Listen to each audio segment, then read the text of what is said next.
나철 오이오는 뭐 실적이 있어요? 실적 없어요. 우리요 일단 이름부터 실적 있어 보이. 뭔 소리야? 근데 그거- 자살은 왜 한 거예요? 개인적으로 뭐 한 모르겠어. 사람들 아니에요? 자살 왜 한 거예요? 84점. 아, 84점. 인형한 조병세구나. 원래 갑자기 자살. 옛날 양반 유생들은 나라 일 터지면 그렇게 해. 아니 심지어 아니 한이 아직 교감조합도 아니고 일산대학 체결돼가지고 자살까지 해요. 바로 저기 부탁된다니까 예전. 야 너네 전태일 모르냐 전태일? 신태일 나왔어요. 근데 그거잖아. 노동권 향상에. 그래 예. 노동 문제 노예 관심 불 가져달라고 불타서. 분신 자살했잖아. 어떻게 하냐?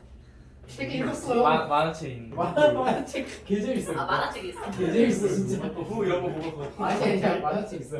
저 뭐예요? 테일 있어 어? 테일. 뭐예요? 1970년에 노동 문제의 심각성을 알리려고 스스로 동대문 앞에서 몸을 불질러서 자살하신 22살 청년이 있어. 역시 박정희. 그 사람 누난가 뭐 국회의원 하시던데. 아 그래? 그거까지 몰랐네. 그러니까 그런 거지. 관심을 가져달라. 그럼 나중이네.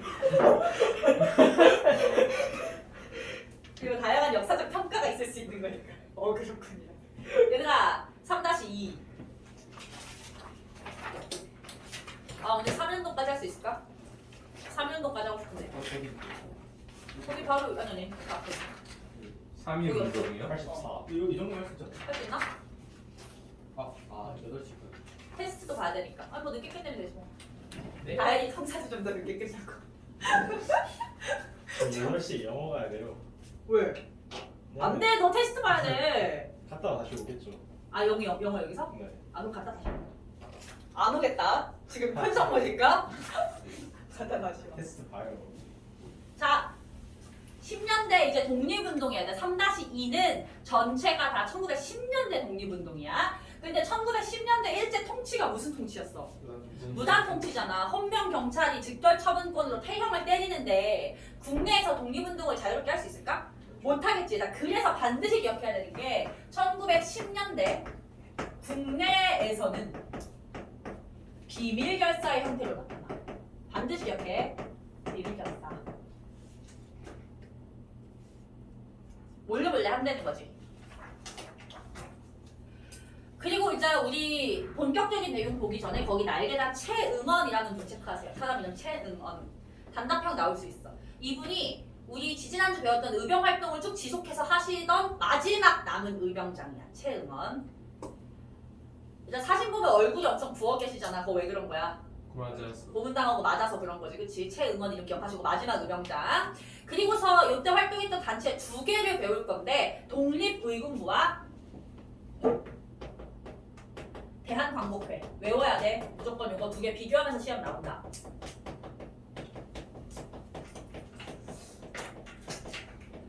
둘 다 당연히 비밀결사지. 비밀결사. 얘들아 1910년대 요 독립의군부를 만든 사람의 이름은 임병찬이야. 외우셔야 돼요. 거기 교재에 임병찬 무슨 신분 출신이라고 나와 있어? 의병장 출신이고 양반 유생 출신입니다. 고종이 명령을 내려서 만들어. 체크. 고종의 밀명으로. 고종 살아있어요, 얘들아? 아직 살아있어요. 퇴위만 당했고 살아있는 거지. 요즘 19년에 주잖아. 고종의 밀명으로 임병찬이 만든 조직이고 그 의병 활동을 계속해서 이어나가고 싶은 분들이야. 이 의군이라는 명칭 자체가 의병이랑 같은 뜻이겠죠. 의로운 군대, 의로운 병사. 이 독립의군부 같은 경우에는 목표가 굉장히 중요한데 고종의 밀명으로 만들어진 단체잖아. 그러면 만약에 우리의 활동으로 독립을 되찾는다라고 하면 어떤 정치 체제를 원했을 것 같아? 왕. 그치. 다시 고종이 왕이나 황제가 되어주는 정치를 원했을 거 아니야. 그걸 어려운 말로 복벽주의라고 해. 복벽주의. 한번 퇴임했던 왕이 다시 왕이 되는 거야. 요것만 일단 다 외워주시면 되고요. 활동은 사실 별거는 없어. 활동은 뭐 여러 가지 의병 활동을 하려고 노력을 하다가 마지막 보시면 국권 반환 요구서를 발송하려던 계획이 발각되면서 해체된다. 국권 반환 요구서. 자, 대한광복회 누가 만들었대?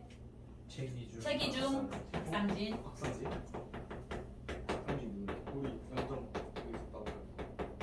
맞아. 박상진 너네 선배님이세요.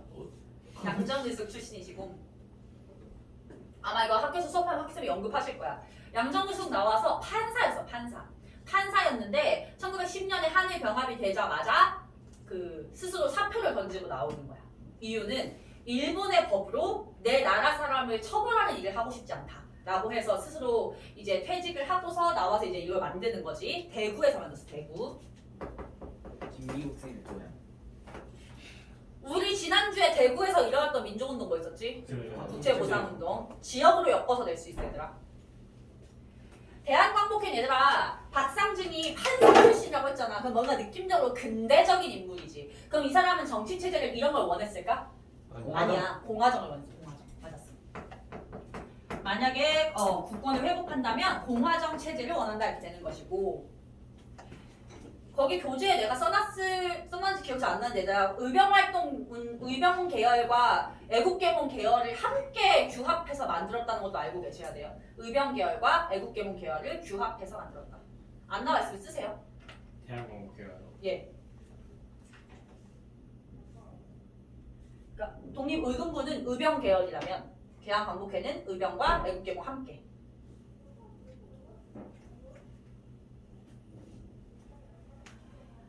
이 대한광복회는 주로 무장 활동을 많이 하려고 했어. 그래서 군대를 키우고 군자금을 모금하고 이런 활동들을 했어. 그래서 막 7.18을 처단하고서 7.18 집에 잠입해가지고 목숨을 위협하면서 돈을 뜯어내고 군자금으로 쓰려고 그런 활동들을 했는데 이런 군자금 모금 활동 중에 일본에 발각되면서 했지. 오케이? 밑에 있는 두 개는 그냥 가볍게만 보자 얘들아. 하나는 송죽회, 하나는 기성단 나와있지. 송죽회 할 때 송죽 무슨 뜻일 것 같아? 대나무와 소나무.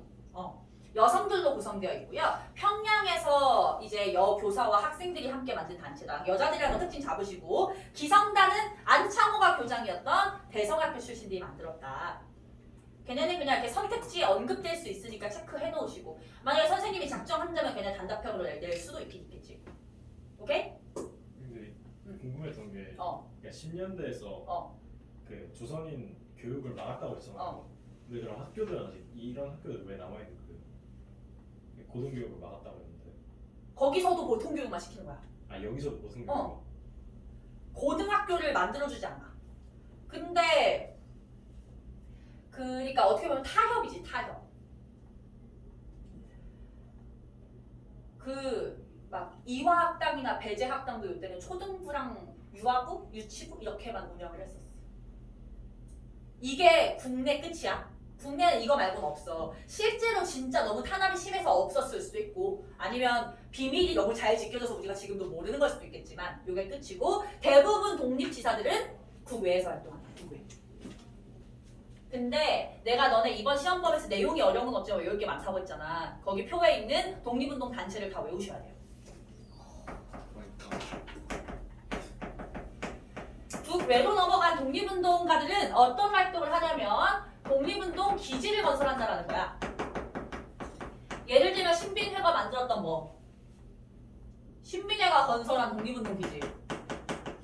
삼원보 그런 걸 만든다 소리야. 알겠지? 근데 이분들은 어떤 활동을 하진 않아. 왜냐하면 자기네가 딱 판단했을 때 무단 통치 시기는 우리가 독립운동을 활동으로 옮기기에는 부적합하다라고 봐서 언젠가 기회가 왔을 때 활동할 수 있게 준비하는 단계라고 보시면 돼요. 알겠죠? 그래서 단체 이름만 외워주시는데 얘들아 일단 한번 지역 구분해볼게요. 지역.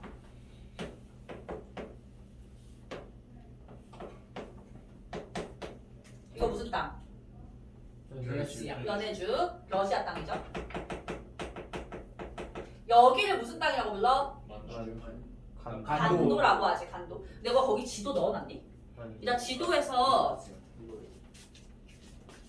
백두산 나와 이거야. 백두산 체크해봐. 백두산 있잖아. 백두산 기준으로 위로 일직선을 그어봐. 백두산에서 위로 일직선을 그었을 때 백두산 오른쪽이 북간도고 왼쪽이 서간도 남만주야. 서간도가 이퀄 남만주입니다. 뭐라고 나오든 막 같은 지역이라고 알 수 있어야 돼.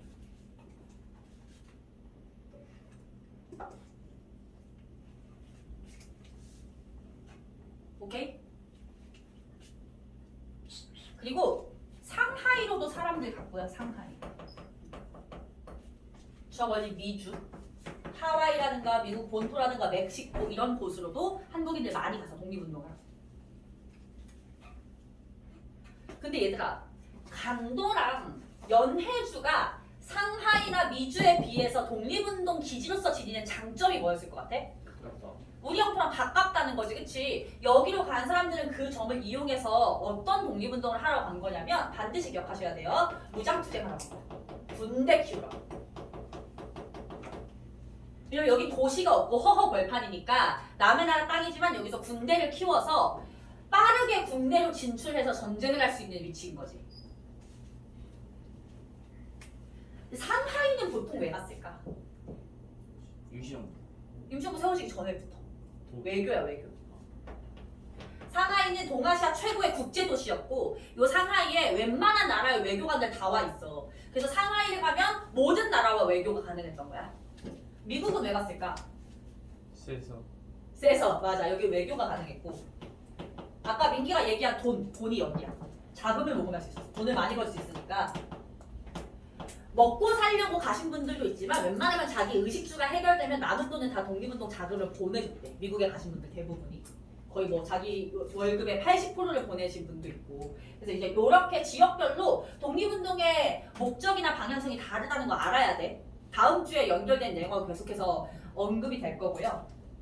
거기 밑에 표를 보시면 내가 지역별로 쪼개놨지. 그렇게 표로 쪼개주는 사람이 없어 얘들아. 내가 다 쪼개준 거야. 교과서 이렇게 안 보는 길이 안 돼 있어.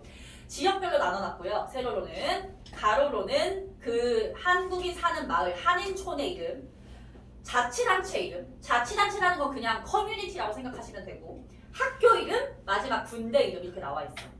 다 외우셔야 돼요. 알겠죠? 근데 내가 그래도 덜 중요한 건 일단 빼줄게. 내가 지금 덜 중요한 거 빼준 건 다음 주 테스트는 안 될 거야. 일단 서간도부터 보자. 서간도. 서간도는 어떤 애국계몽 단체가 진출했었던 곳? 신민회가 진출했었던 곳이지. 신민회가 여기다가 무슨 한인촌을 세워? 남만. 예? 삼원보가 마을 이름이 알겠죠? 한인촌은 코리안 타운이야. 코리안 타운. 삼원보를 세웠고 그 삼원보 누구 돈으로 세웠다고? 이회영. 소단원은 다르지만 이회영이 여기서 언급될 수 있어. 알겠지? 거기 있는 자치단체 이름은 경학사. 그 경학사라는 이름의 명칭 자체가 얼마나 무시무시하냐면 밭 갈면서 공부하자 이런 뜻이야.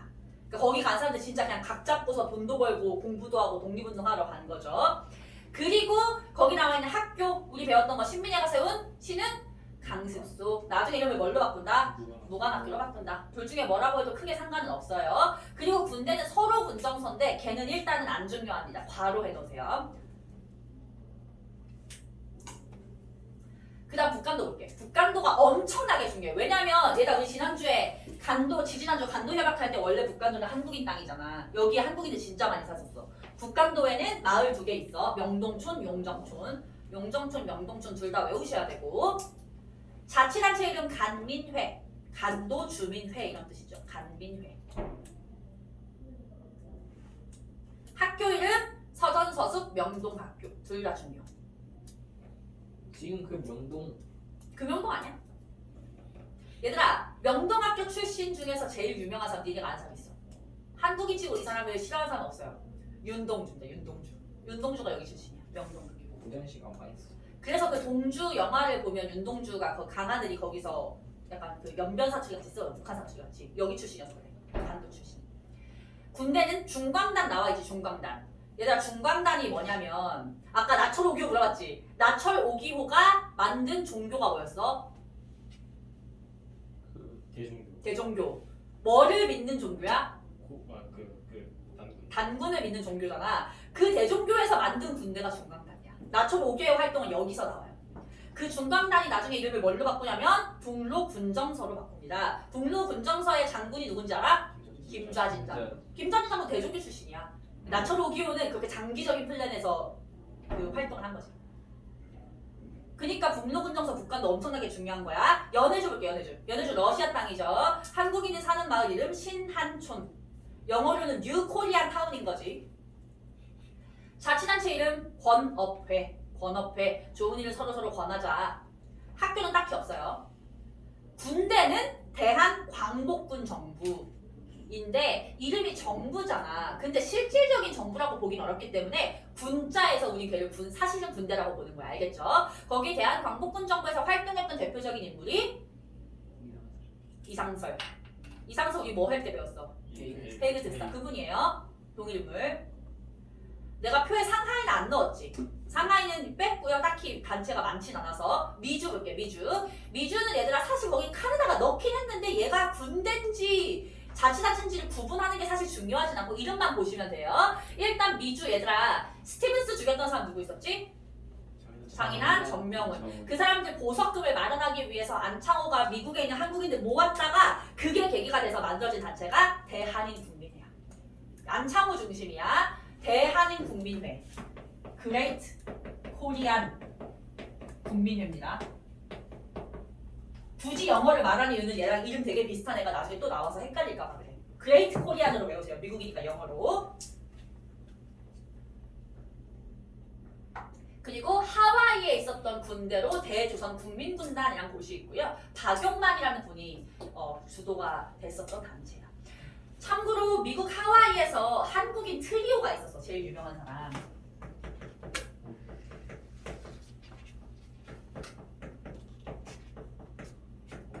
오.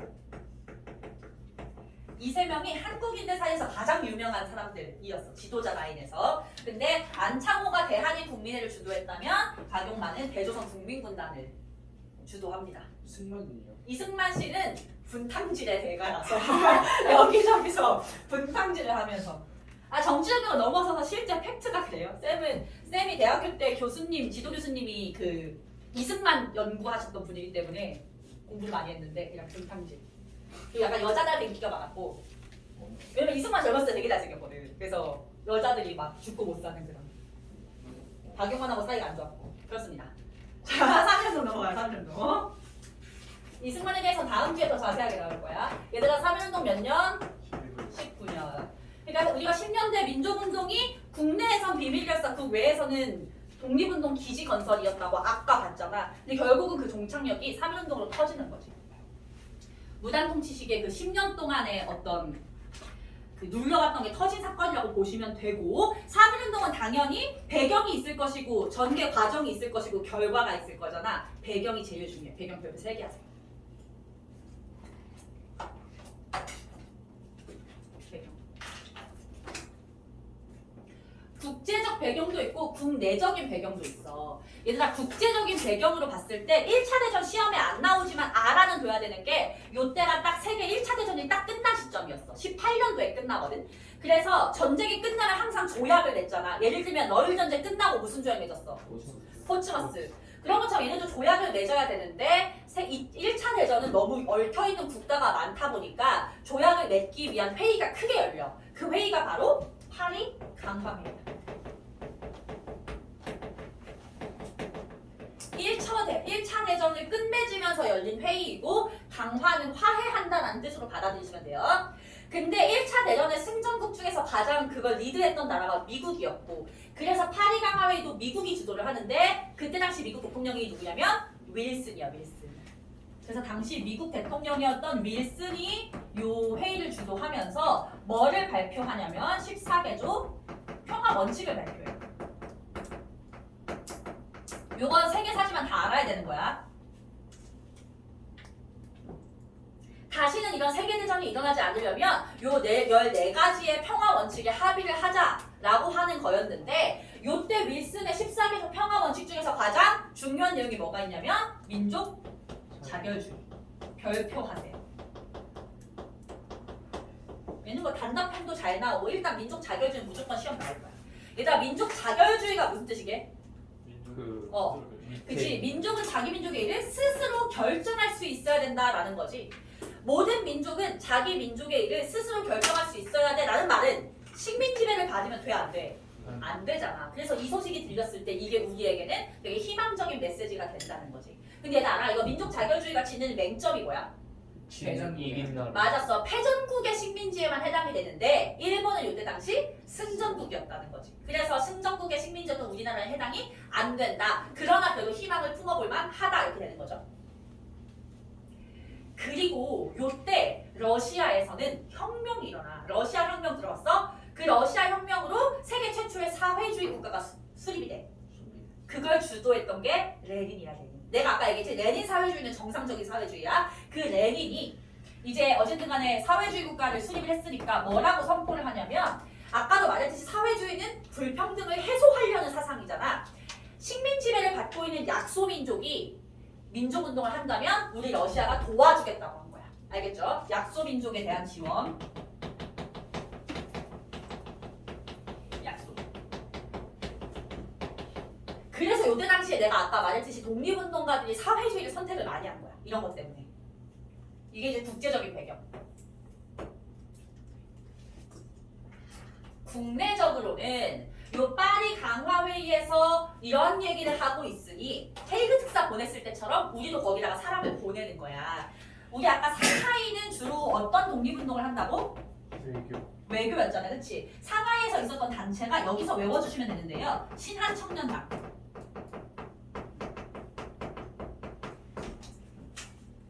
이라는 단체에서 파리 강화회의의 대표를 파견하게 돼. 그 사람이 누구냐면 김규식. 이름 반드시 외우시고요. 우리 2학기 기말고사에서 이분 한 3-4번 언급되실 분이고 엄청나게 중요해. 독립운동 역사에서는 이분의 위치가 누구 정도냐면 거의 김구랑 비슷한 수준이야. 알겠지? 김규식은 얘들아 요때 당시에 젊은 한 20대 정도의 20대 한 30대 정도 나이였는데 김규식은 태어났을 때 그렇게 그 좋은 환경에서 태어나진 못했어. 태어나자마자 고아였대. 버려진 건지 돌아가신 건지 모르겠는데 고아였어. 그래서 보육원에서 자라거든. 근데 보육원에서 자라다가 6살 때 입양이 돼. 요 김규식을 입양한 부부가 누구냐면 언더우드 부부라고 하는 미국인 부부였거든. 요 언더우드 부부는 연세대학교 창립자예요. 연세대학교 창립자. 그럼 이제 생각해봐. 연세대학교 아무리 우리나라가 가난했다고 하더라도 우리나라에 와가지고 선교활동을 하러 왔다가 연세대가 나중에 되는 학교를 세울 정도면 학식도 높고 돈도 좀 있는 사람들이었겠지, 그치? 이런 사람들의 입양이 되면서 굉장히 똑똑한 그런 사람이 될 수 있는 많은 지원을 받을 수가 있었고 심지어 얘들아 6살 때 미국인 부모가 생기면 사실상 원어민이었겠지. 영어를 엄청 잘하는 거야. 근데 얘가 볼 때 이 사람은 영어만 잘하는 게 아니고 언어 천재였던 것 같은데 내가 김규식을 좀 좋아해서 김규식에 대한 논문 같은 거 많이 찾아봤거든? 14개 국어를 했대. 14개 국어. 유럽 언어는 다 한 거야. 뭐 포르투갈어, 스페인어, 이탈리아어 다 했고 심지어는 인도어도 했대. 진짜 없는 거야. 믿거나 봐요. 논문에 나와 있어. 거의 똑같은 언어를 여러 번 한 거 아니에요? 물론 네덜란드, 스페인어 거의 똑같고 벨기에. 유럽 언어가 다 비슷비슷하긴 하지. 거의 다 영어 돌려먹기. 아, 그럼 다르지. 야, 그런 걸로 치면 너네는 왜 영어 잘하는데 프랑스 못해? 얘들아, 어쨌든 그래서 김규식이 여기 파견됐을 때는 김규식 한 명이 여러 나라 사람들을 대상으로 뭔가 어필을 할 수 있었다라고 하는 거지.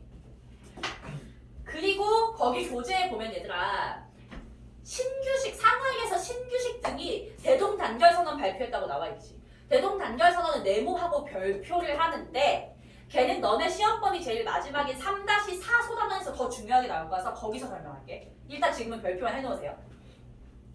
그리고 김규식 다른 사람. 다른 사람이에요. 그리고 만주 독립운동가들, 우리 아까 배웠던 그 만주에 가 있었던 여러 독립운동가들도 이제 독립선언문을 발표를 했고 별표합니다. 28 독립선언이라는 게 발표가 돼. 얘는 별표야. 일본 수도가 어디? 도쿄에 가 있었던 한국인 유학생들이 모여서 발표한 독립선언문이었어. 28 독립선언. 그러니까 이게 한국에 전달해졌을 때는 어떤 느낌인 거니? 일본의 수도에서 이런 걸 할 수 있다고? 일본 뭔가 내부적으로 흔들리고 있는 거 아니야? 라는 생각을 하게 만든다는 거야.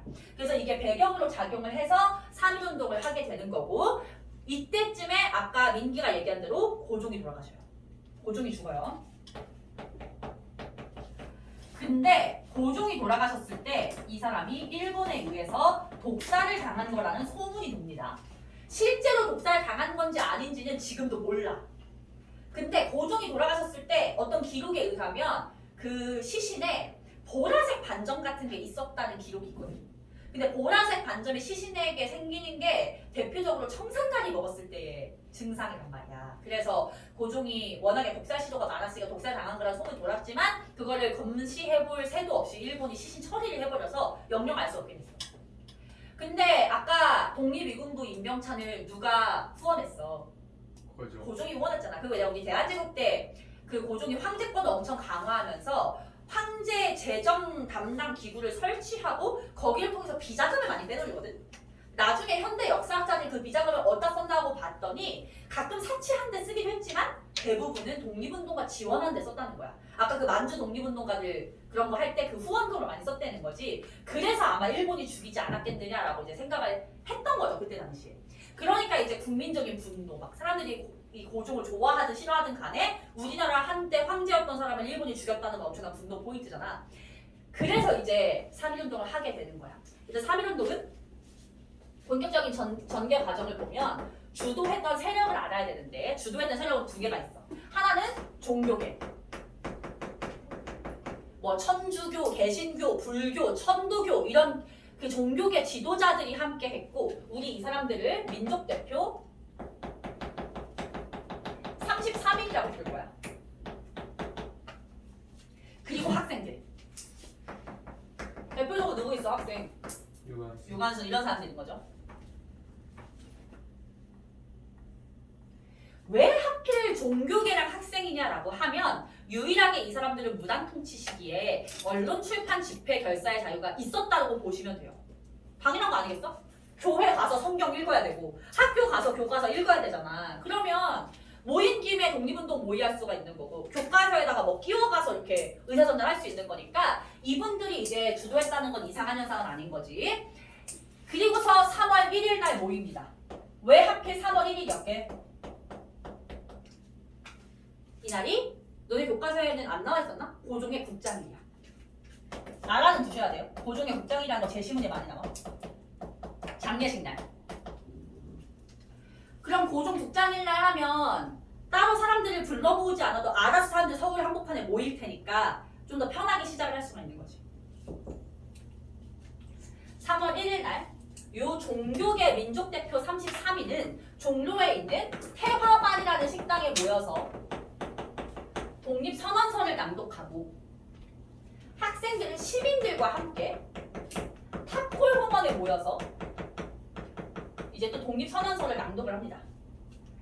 애초에 계획했던 건 민족대표 33인이 태화관에서 독립선언식을 한 뒤에 이들이 탑골공원으로 와서 이들의 주도 하에 뭔가 만세 시위를 하는 게 원래의 계획이었어.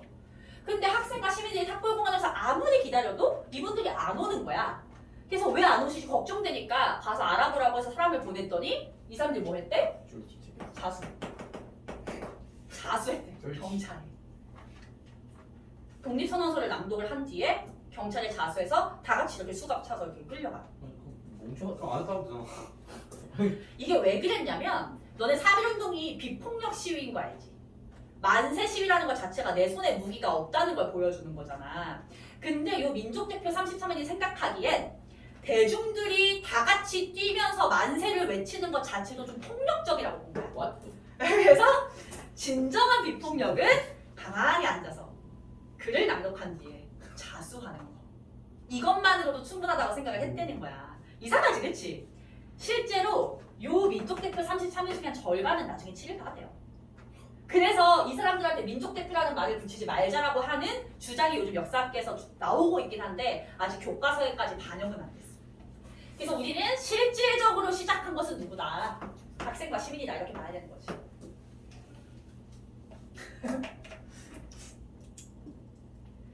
자, 전개 과정 교재에는 내가 뭐 1단계, 2단계 써놨는데 그건 그냥 교과서대로 쓰는 거고 얘들아 그냥 과정은 간단하게만 볼게. 1단계, 2단계 나누는 게 뭐냐면 당연히 서울과 같은 대도시에서 시작해서 주변 도시로 퍼져나갈 것이고 농촌까지 퍼져나가겠지. 너네도 알다시피 3.1운동은 국외에서도 일어나죠. 미국이라든가 이런 데서. 그럼 얘들아 대도시에서는 대체로 학생과 시민들 위주였을 것이지만 주변 도시로 가면 노동자들이 가담을 할 것이고 농촌으로 가면 농민들도 참여를 하겠지. 당연한 거. 근데 이렇게 가면서 나타난 변화 중에 하나 너네가 유의미하게 봐야 될 것이 있어. 뭐냐면 우리 대도시 주변 도시일 때는 아까 말한 대로 사면동 자체가 비폭력 평화시위였어. 그런데 점점 농촌으로 가면 갈수록 무력 투쟁의 양상을 보입니다.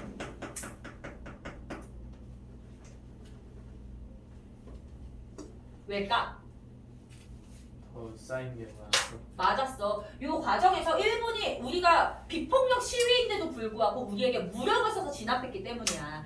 유관순 열사 같은 경우에도 부모님하고 같이 시위를 하는데 무기 하나 들고 있지 않은 나의 아버지를 일본이 총으로 쏴서 죽이는 걸 눈앞에서 봤다 그러잖아. 그러니까 우리하고 계속해서 비폭력을 유지할 이유가 없다라는 거지. 근데 왜 비폭력 시위 있어요? 무력 시위면 총이 없잖아 총이. 이 사람들이 주도해서 그런 거지. 장애인들이 아 뭘지? 뭔가 모르겠다. 제 그거 아니에요. 그냥 총이랑 무기가 없으니까. 그것도 있긴 있겠지. 근데 애초에 그럴 거면 의병도 안 했겠지. 의병은 했잖아. 자, 그리고 좀 트집 잡히기 싫은 것도 있었겠지. 전 세계적으로 뭐 보여주고 싶은 거지. 지금 이거 하고 있잖아. 평화 원칙 하고 있잖아. 그러니까 우리가 이렇게 평화를 잘 지키는 민족이니까 우리 얘기 좀 들어줘라. 이런 것도 있는 거지. 얘들아, 이 일본의 탄압 중에서 가장 대표적인 사건이 너는 한 번쯤 들어봤을 제암리 학살 사건이야. 요거 시험 잘 나와요. 일본의 탄압 제암리 학살 사건. 제암리는 지금의 경기도 화성 쪽에 있는 작은 농촌 마을이었는데 제암리 지역의 사람들이 독립운동을 워낙 열심히 해서 일본이 어떻게 하냐면 제암리에 사는 모든 남자들을 교회 건물로 불러들여. 그 다음에 교회를 못 나가게 다 막아놓고서 그냥 불태워버리죠. 그 살려고 나오는 사람들은 총으로 쏴서 죽이고. 심지어는 얘들아 이제 다 불에 타고 나서 시신들이 이렇게 있을 거 아니야. 그 시신들 상대로 확인 사살을 했대. 근데 원래 확인 사살은 전쟁 중에 적군한테 하는 것도 좀 비인간적이라고 생각하는 그런 행위인데 그거를 전쟁 중도 아니고 그냥 일반적으로 학살당한 사람들 상대로 했으니까 지금까지 미친 짓을 한 거야. 근데 저때 3.1운동을 취재하러 들어온 외국인 기자들이 있었어. 그 사람들이 제암리 학살 사건을 보고 너무 충격을 받은 거야. 그래서 기사를 막 쓰는 거지. 외국에. 비인간적이고 어쩌고저쩌고. 그래서 미국이나 영국에서 내가 얘기했지 일본은 미국, 영국 눈치 본다 했잖아. 미국이랑 영국이 야 우리도 식민지 있긴 한데 너네 좀 심하다 라면서 일본에 대해서 비판과 비난을 하기 시작했고 그게 사실은 통치 방식을 문화 통치로 바꾼 배경이 되기도 했어. 그런 비난을 무마하기 위해서. 알겠지? 이거 반드시 기억하시고요. 일본은 식민지가 우리나라밖에 없었어요. 우리나라하고 대만도 식민지를 갖고 있었고 너네 오키나와 아니? 오키나와 원래 너네 우리 1학기 기말 때 배웠던 류큐? 기억나? 그 류큐라는 개별적인 국가였는데 걔네 식민지배를 했어. 그래서 걔는 아직 독립을 못한 거라고 보면 돼. 그래서 아직도 오키나와를 그냥 있는 거야. 원래 오키나와는 한 150년 전만 해도 일본이 아니었어요. 근데 오키나와 완전 치열하게 다 죽지 않아. 맞아. 나중에 미국에 의해서 죽고 그래서 좀 역사가 좀 역사적으로 일본이랑 사이가 안 좋지. 그래서 거기 가면은 막 유적지 같은 거 봐도 우리가 일반적으로 아는 일본 유적지랑 느낌이 완전 달라. 개별적인 국가이기 때문에.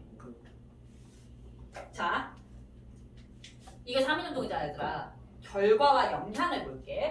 일단은 결과를 보시면 내가 순서랑 좀 다르게 얘기할 수도 있긴 한데 얘들아 전 민족이 참여한 최대 규모의 민족운동이었다. 일제강점기에 3.1운동보다 큰 규모로 일어난 민족운동은 없어요. 그리고 모든 민족이 가담했다는 걸 어려운 말로 거국적 민족운동이라고 해. 어떤 계층도 빠지지 않고 가담을 했다는 거지.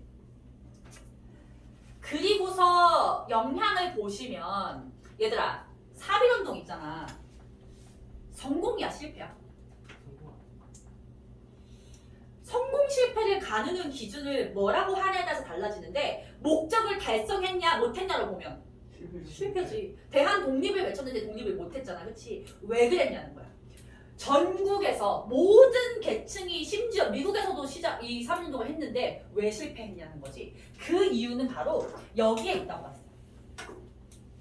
무슨 말이냐면 3월 초반엔 대도시, 3월 중반엔 주변 도시, 4월 초에는 농촌으로 퍼져나가잖아. 그럼 이게 일본 입장에서는 오늘 여기 조지고 내일 여기 조지고 다음날 여기 조지면 돼. 일본이 탄압할 수 있는 시간이 주어졌다는 게 약간 아쉬운 점이라고 보는 거지. 그러면 일본이 당황할 정도로 크게 일어나려면 어떻게 해야 돼? 한날 한시에 전국에서 터졌어야 되지. 그걸 왜 못했냐면 그걸 연결해줄 수 있는 지도부가 없었기 때문이야. 그래서 우리나라와 전 세계에 퍼져 있는 독립운동가를 연결해줄 수 있는 지도부가 필요하다라고 해서 만들어진 게 대한민국 임시정부. 대한민국 임시정부가 만들어진 계기라는 거 엄청 중요해.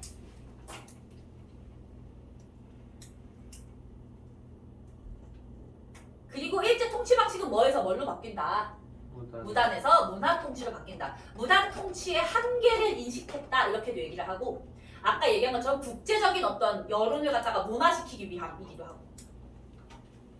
그리고 마지막 줄 보시면 중국의 오사운동이라고 해서 거의 중국에서는 3.1운동급의 민족운동인데 그게 우리나라 3.1운동 영향을 받아서 일어납니다. 실제로 기록에 한국도 했으니까 우리도 하자라고 남아있는데 지금 중국은 영향 안 받았다고 웃기건 있는데 받았어요. 그리고 너네 간디의 비폭력 불복종 운동 알지? 그것도 사실 3.1운동 영향 받아서 비폭력 운동 한 거긴 해.